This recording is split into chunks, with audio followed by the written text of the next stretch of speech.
You've gotten into writing and you hear these words over and over again: tropes, cliches, symbolism. You know that the first two are bad, and you know that the third one, symbolism, is good. But how do you avoid generic played out writing and delve into sophistication? How do you make your story as good as it deserves to be? In this video, I'll dive into tropes, cliches, and symbolism, and why I think that newer writers probably shouldn't concern themselves with any of it. Creative writing has been done for thousands of years, and countless stories have been lost to time. Even before the invention of writing, there was already creative storytelling. The oldest remaining story that we still have, or at least have part of, is the Epic of Gilgamesh, and that one was written somewhere between 1200 BC and 2100 BC. It's about a man, a chosen one, descended from the gods. He has an old, wise mentor figure. He goes on a quest for immortality. He has a rival, and after he beats that rival in a wrestling match, they become friends. That's still being done to this day, and it's been done for like 4,000 years potentially at this point, as we can see. Even in modern examples, you can think of Goku and Vegeta or Naruto and Gaara. It deals with the gods and defying your fate, and it also deals with legacy. It genuinely basically ends with the real immortality is the friends you make along the way and leave behind, and the experiences that you gather and live out. Nowadays, that'd be considered pretty generic, at least on surface level. Like if you were to give somebody a list saying these are the things I'm going to use in my story, they would tell you it's going to suck. But there's still great stories being made today, thousands of years later, that make use of these same sort of story points. As long as it's executed well, people are going to want more of it. They're going to not be able to get enough of it as long as you do it right. Whatever you have in mind for your story, odds are it's been done before, probably several times, and it probably has a name for it. That's a trope. Coming of age, test or tournament, friends to enemies, enemies to friends. I'm going to check some notes here. Chosen one, hero changed by the journey, old mentor, woman the voice of reason, woman not the voice of reason. So many of these are common tropes, and even if you do the exact opposite, it's still a trope. Recognize that part right there. I just ended that list with the woman being the voice of reason and the woman not being the voice of reason. Both of those are tropes.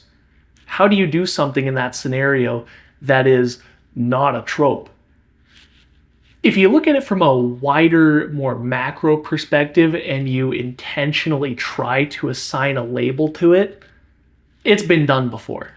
Now, I do find that to not be in good faith personally.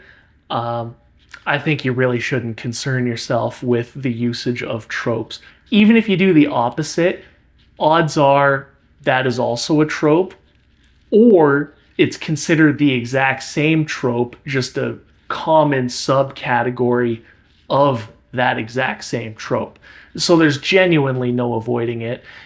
In general, you should just be telling the stories that you're excited for with the characters and events and moments that you are excited for.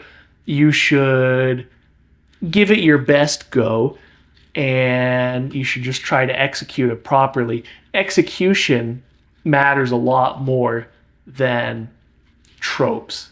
Even in the 70s when Star Wars came out, that was full of tropes. It's all about execution.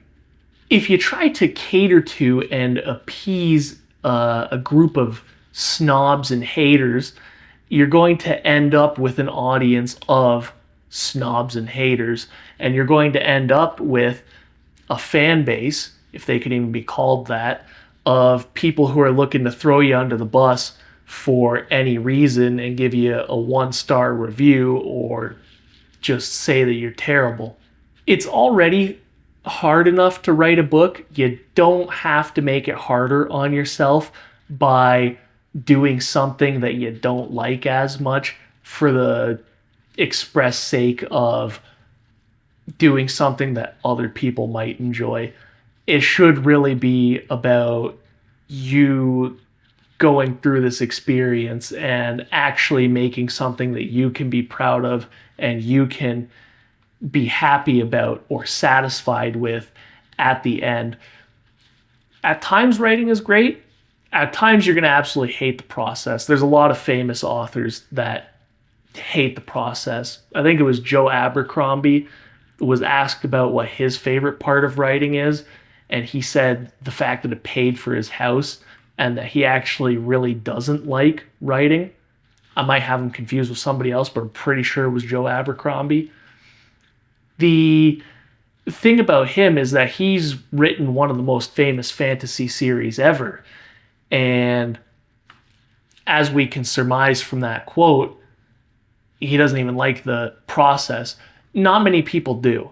They like the creativity, they like the feeling of satisfaction that they get as they're coming up with stuff and at the end. But people aren't quite enjoying the process of it as much. It's like enjoying the process of being at your 15-mile mark at a marathon. You are happy about it, and maybe you are enjoying it, but not necessarily. There's going to be parts of that run where you're hating it, and then there's going to be parts of that run where you love it. A lot of people fall off halfway through. Make it so that you'll actually finish it. Do something that gets you excited. To go back to the topic at hand, I would argue the difference between a trope and a cliche is the execution. If it's executed well, it's a trope, and that's a good thing, or at least a neutral thing. Don't even concern yourself with tropes as far as I'm concerned. But if you execute it poorly, then it's a cliche and it's bad. There are authors who have written books with as many cliches as possible and the worst, most egregious cliches as possible on a dare, and that book still hits the New York Times bestseller list, and it's still considered to be a perfectly fine, satisfactory book.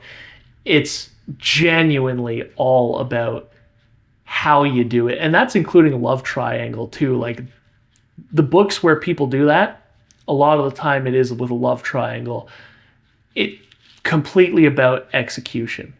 In regards to symbolism, there's a bunch of times where an author is writing and they're not even intending for something to be a symbol, but when the readers get their hands on it, they say that it is a symbol.